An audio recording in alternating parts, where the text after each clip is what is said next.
Good morning student.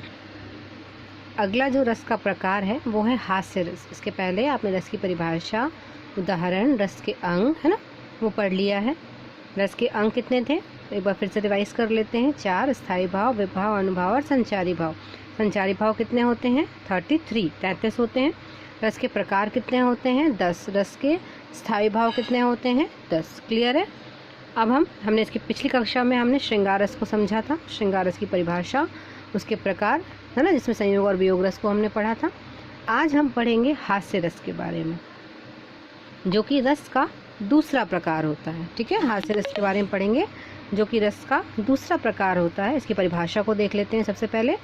तो काव्य को पढ़ने, सुनने अथवा देखने से, काव्य को पढ़ने, सुनने अथवा देखने से जहाँ हमारे मन में हंसी या खुशी के भाव जागृत होते हैं उसे हास्य रस कहते हैं। फिर से देखेंगे एक बार।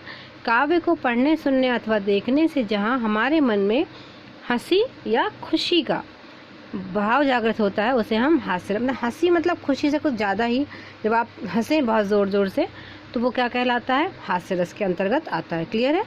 इसके उदाहरण, वैसे तो जो आपको एग्ज़ाम में किसी भी रस की परिभाषा आपको जब लिखने आती है कि हास्य रस की परिभाषा को उदाहरण सहित लिखिए, श्रृंगार रस की परिभाषा को उदाहरण सहित लिखिए, रस को उदाहरण सहित समझाइए, तो आपको केवल एक उदाहरण लिखना है जो कि आपको अच्छे से याद रहे।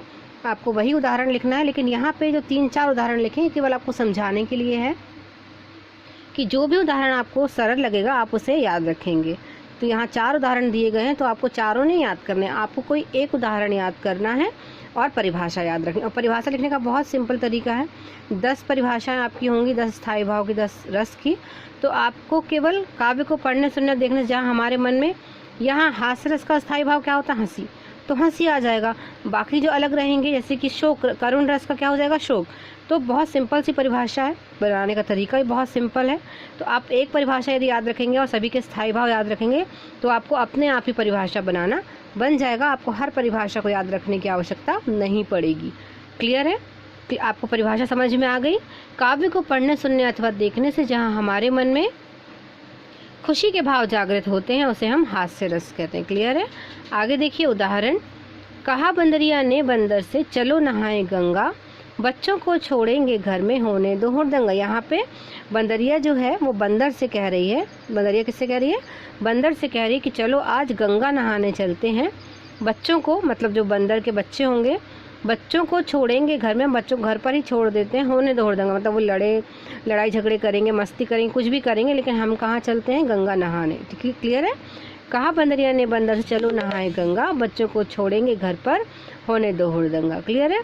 आगे देखिए। मैं महावीर हूँ, पापड़ तोड़ सकता हूँ, गुस्सा यदि आ जाए कागज़ मरोड़ सकता हूँ। तो यहाँ पे ये बताया है कि पापड़ तोड़ना बहुत कठिन काम होता है ना, जैसे कि आप पढ़ रहे हैं कि पापड़ तोड़ना बहुत कठिन काम होता है। तो यहाँ वो जो महावीर है, जो व्यक्ति अपने बारे में बता रहा है, वो ये कह रहा है कि मैं महावीर हूँ, मैं पापड़ तोड़ सकता हूँ, मतलब बहुत कठिन काम कर सकता हूँ। गुस्सा यदि मुझे आ जाए, यानी इस महावीर को गुस्सा आ जाएगा तो क्या करेगा? वो कागज़ को मरोड़ कर रख देगा। क्लियर है। तो आपको याद रखना है मैं महावीर हूँ। आपको इसका अर्थ नहीं लिखना होता है, अर्थ सिर्फ हम आपको समझाने के लिए बता रहे हैं, आपको अर्थ नहीं लिखना होता है, आपको सिर्फ परिभाषा और उदाहरण लिखना है। क्लियर। फादर ने बनवा दिए हैं 3 कोट 6 पैंट। पापा जी ने जो है वो बनवा दिए हैं बच्चे के लिए 3 कोट और 6 पैंट। बेटा मेरा हो गया है कॉलेज का स्टूडेंट, मतलब बेटा जो हो गया वो क्या? कॉलेज का स्टूडेंट बन गया है। तो पापा ने बड़े खुश होकर उसको 3 कोट बनवा दिए हैं और 6 पैंट सिलवा दिए हैं। आगे देखिए। इस दौड़ धूप में क्या रखा है? आराम करो, आराम करो। फिर से देखें। इस दौड़ धूप में क्या रखा है? आराम करो, आराम। समझ में आया आपको लाइन? कि जो यहाँ पे जो लाइनें कह रही हैं, जो पंक्तियाँ हैं, वो क्या बता रही हैं? आराम हमें करना चाहिए और दौड़ धूप क्यों करनी है ना। तो इस दौड़ धूप में क्या रखा है? आराम करो, आराम करो।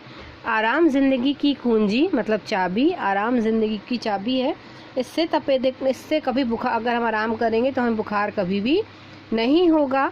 आराम सुधा की एक बूंद, आराम सुधा की यानी अमृत की एक बूंद के समान होता है। तन का दुबलापन खोता है। जो लोग मोटे, मतलब मोटे से होते हैं या दुबले नहीं होते हैं, वो क्या होते हैं? वो बड़े आराम पसंद होते हैं, ऐसा कहा जाता है।